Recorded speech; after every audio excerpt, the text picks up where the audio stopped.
Shri N Sreekumar കൂടി നമ്മോടൊപ്പം ചേരുകയാണ്. ശ്രീ എൻ ശ്രീകുമാർ, ഇന്ന് കോൺഗ്രസ് അടിയന്തര പ്രമേയത്തിലൂടെ വലിയ വാദങ്ങളൊക്കെ നിരത്തി. പക്ഷേ അതൊക്കെ കൃത്യമായി മന്ത്രി വീണ ജോർജ് പൊളിച്ചെടുക്കുകയാണ് ചെയ്തത്. അത് വസ്തുതകളുടെ അടിസ്ഥാനത്തിലാണ്. അത് കൈരളി ആയതുകൊണ്ട് പൊളിച്ചടിക്കുന്ന വാക്കൊന്നുമല്ല, വസ്തുതകളുടെ അടിസ്ഥാനത്തിൽ, അവരുടെ ഡാറ്റകളുടെ അടിസ്ഥാനത്തിലാണ് പൊളിച്ചെടുക്കുന്നത്. എന്താണ് UDF കാലത്ത് നൽകിയിരുന്നത്? ആ രീതിയിൽ നൽകിയാൽ ഇപ്പോൾ 1800 രൂപ മാത്രമേ ആകുമായിരുന്നുള്ളൂ. പക്ഷേ LDF സർക്കാർ എന്താണ് നൽകുന്നത്? ഇവിടെ INTUC വാദം പോലും മറന്നുകൊണ്ട് കോൺഗ്രസ് മോദി സർക്കാരിനെയാണ് യഥാർത്ഥത്തിൽ വെള്ളപൂശുന്നത്, സംസ്ഥാനത്തെ എതിർത്തുകൊണ്ട്. ഇത്യാദി വാദങ്ങൾ ആശമാരുടെ സമരവുമായി ബന്ധപ്പെട്ട് നിയമസഭയിൽ നടന്നു. അതിൻ്റെ വിശദമായ വാക്കുകൾ, വീണ ജോർജിൻ്റെ വിശദമായ വാക്കുകൾ നമ്മൾ നൽകിക്കഴിഞ്ഞു. താങ്കൾ കണ്ടിരിക്കാം ഒരു പക്ഷേ. താങ്കളുടെ വാദത്തിലേക്ക് ശ്രീകുമാർ. അജിംഷാദെ, ഇന്ന് നിയമസഭയില് അടിയന്തര പ്രമേയം അവതരിപ്പിച്ച് രാഹുൽ മാങ്കൂട്ടത്തിൽ പ്രസംഗിച്ചു. മന്ത്രി വീണ ജോർജ് മറുപടി പറഞ്ഞു. അത് നിങ്ങൾ പറഞ്ഞു കണക്കുകൾ കൊണ്ട് പൊളിച്ചടക്കിയെന്ന്. അതിനുശേഷം പ്രതിപക്ഷ നേതാവ് VD സതീശൻ പ്രസംഗിച്ചു. അതും കൂടെ കാണിച്ചാൽ ആ പൊളിച്ചെടുക്കലിന്റെ യാഥാർത്ഥ്യം ഒന്നുകൂടെ അജിംഷാദിനും മറ്റുള്ളവർക്കും വ്യക്തമാകും. ഞാൻ കണ്ടതാണ്. അതിൽ മറ്റ് ഈ പറയുന്ന വാദങ്ങൾക്ക് അപ്പുറത്തേക്കൊന്നും എനിക്ക് തോന്നിയില്ല. തോന്നണ്ട. അത് കാണിച്ചോളൂ. നിങ്ങൾ കാണിക്കുകയാണെങ്കിൽ കാണിച്ചോളൂ. ഒന്ന്.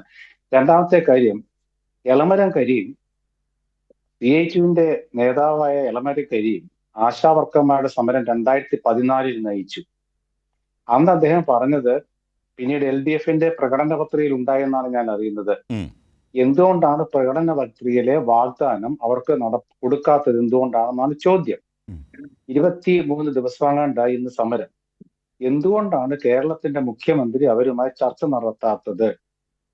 INTUCയുടെ കാര്യം, INTUCക്ക് കോൺഗ്രസ് ട്രേഡ് യൂണിയൻ സംഘടനയാണെങ്കിലും അവർക്ക് ചില കാര്യങ്ങൾ അവരുടെ അഭിപ്രായം ഉണ്ടാകും. പക്ഷേ അന്തിമമായി കോൺഗ്രസ് എന്താണോ പറയുന്നത് അത് INTUC അംഗീകരിക്കലാണ് പതിവ്.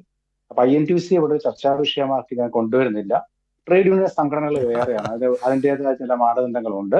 BMS BJPയുടെ ഒരു ബന്ധമുള്ളതാണ് BMS എങ്കിലും അതുപോലാണോ BMSന്റെ നിലപാട്? അത് INTUCയും BMS അങ്ങനെ തന്നെയല്ലേ വേണ്ടത്. ഒരു തൊഴിലാളി സംഘടന എന്ന നിലയിൽ ട്രേഡ് യൂണിയൻ സ്വഭാവം അങ്ങനെ തന്നെയല്ലേ വേണ്ടത്. അതാണല്ലോ ഈ വർഗ ബഹുജന സംഘടന എന്നൊക്കെ പറയുമ്പോൾ ഉള്ള ഒരു പ്രവൃത്തി, അല്ലെങ്കിൽ പോഷക സംഘടന എന്നൊക്കെ പറയുമ്പോൾ ഉള്ളൊരു പ്രസക്തി അവിടെയല്ലേ. നോക്കൂ, ഇവിടെ വാദം ഇതാണ് ശ്രീകുമാർ സാർ, ഇവിടെ വാദം ഇതാണ്. എന്താണ് വസ്തുത എന്നുള്ളതാണ്. കേന്ദ്ര സർക്കാർ നൽകേണ്ട പണം നൽകുന്നുണ്ടോ? ഇവിടെ ഏറ്റവും പ്രധാനപ്പെട്ടൊരു വസ്തുത വീണ ജോർജ് പറഞ്ഞ വാക്കുകളിൽ ഇവിടെയുണ്ട്. ഞാനത് ഒരിക്കൽ കൂടി ഒന്ന് കേൾപ്പിക്കാം. അതായത് 2011 മുതൽ 25 വരെയുള്ള ആശാ വർക്കർമാർ സർക്കാരുകൾ ചെലവഴിച്ച കണക്കുകൾ, അതിൽ പിണറായി സർക്കാർ എത്ര, മുൻപുള്ള UDF സർക്കാർ എത്ര, അതിൻ്റെ കണക്കുകളുണ്ട്. ആ വാക്കുകളൊന്ന് കേൾപ്പിക്കൂ.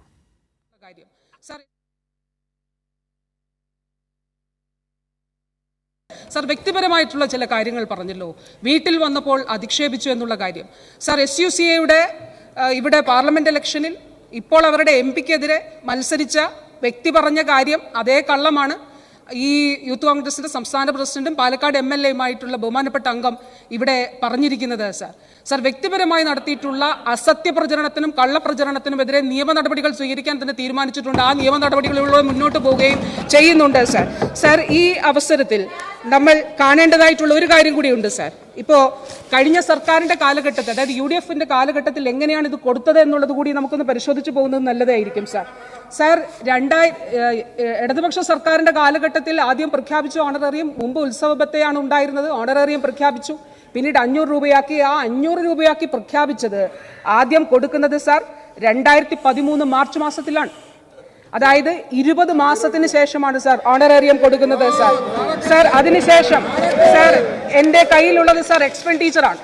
അതായത് ഓണറേറിയം കൊടുത്തതിൻ്റെ എക്സ്പെൻഡിച്ചറാണ് സർ ആ കാലഘട്ടത്തിൽ. ഈ 2010-11 മുതൽ 2024-25 വരെയുള്ള ഓണറേറിയത്തിന്റെ എക്സ്പെൻഡിച്ചർ നമുക്കൊന്ന് നോക്കാം സർ. 2011-12 എത്രയാണെന്നറിയോ sir expenditure? അതായത് UDFന്റെ കാലഘട്ടത്തിൽ ഒന്നും കൊടുത്തിരുന്നില്ല. 0.11% സർ ഫെസ്റ്റിവൽ അലവൻസ് മാത്രം സർ കൊടുത്തിരുന്നു.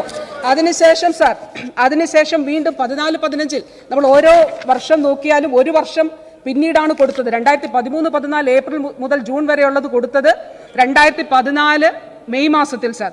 13-14 ജൂലൈ മുതൽ സെപ്റ്റംബർ വരെയുള്ളത് കൊടുത്തത് 2014 ഓഗസ്റ്റ് മാസത്തിൽ സാർ. 13-14 ഡിസംബർ ടു ഫെബ്രുവരി വരെയുള്ളത് കൊടുത്തത് 2014 ഡിസംബർ മാസത്തിൽ സാർ. സാർ 2013-14 മാർച്ച് മാസത്തിലെ ഓണറേറിയം പിന്നീട് റിലീസ് ചെയ്തത് സാർ 3-4-2015 സാർ. സാർ ഓരോ വർഷം പിന്നിട്ടാണ് വൈകിയാണ് സാർ കൊടുക്കുന്നത്. 2014-15 UDFന്റെ കാലത്ത് ഓണറേറിയം കൊടുത്ത ആ ശതമാനം ഒന്ന് നോക്കണം സാർ. 1.97 1.97% സാർ. സാർ അതോടൊപ്പം തന്നെ പിന്നീട് ഇങ്ങോട്ട് 2016 ഞാൻ കണക്കുകൾ വെച്ചാണ് പറയുന്നത് സാർ. ഞാൻ ടേബിൾ ചെയ്യാൻ തയ്യാറാണ് സാർ. 2016-17 ബജറ്റും എക്സ്പെൻഡിച്ചറും നമുക്കൊന്ന് നോക്കാം. 16-17 മുതലുള്ളത് 46 കോടി, 36 കോടി, 130 കോടി, 124 കോടി സാർ ഇങ്ങനെ കൂടി വരികയാണ്. 2024-25 ബജറ്റിൽ അനുവദിച്ചത് 189 കോടിയാണ് സാർ. പക്ഷെ ചെലവാക്കിയതോ സാർ 211 കോടിയാണ് സാർ. കാരണം ബജറ്റിൽ അനുവദിച്ചതിനേക്കാൾ കൂടുതൽ തുക ഓണറേറിയത്തിനായി ശ്രീകുമാർ സാർ, അതായത് 1.1% നിന്ന് LDF സർക്കാരിൻ്റെ കാലത്ത് അത് 36, 125 അങ്ങനെ കൂടി വരികയാണ്.